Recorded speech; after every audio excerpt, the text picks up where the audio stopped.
Magandang araw sa inyong lahat at welcome sa aking channel. Ngayon ay Pasko na. Kaya naman naibahagi na rin ng kapamilya couples na sina Coco Martin at Julia Montes kung paano sila nagsa-celebrate ng Christmas with their loved ones. Simple lang magdiwang sina Coco ng holiday with his family. Most of the time, talagang nasa bahay lang kami. Yun yung old school traditional Christmas ng family ko. All together, may handaan, and then gift giving. Tapos syempre may pag-games din tayo ng kaunti.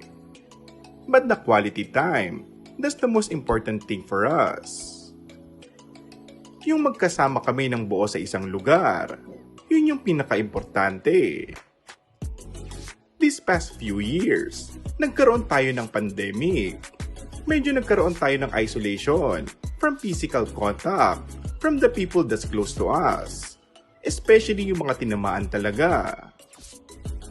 This year, walang balak mag-abroad ang pamilya namin. Dito muna kami mag-spend ang holidays. Samantala, di ba rin nakawala sa katanungan ang status ng kanilang relasyon ni na Coco at Julia. Maayos naman itong naisagot ni Coco. Ang masasabi ko lang, hindi namin masabi ang exact na word.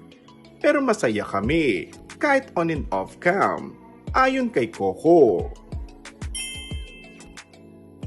And that's all for our today's video. Kung bago ka lang sa aking channel ay mag-subscribe at pindutin na rin ang notification bell. Maraming salamat!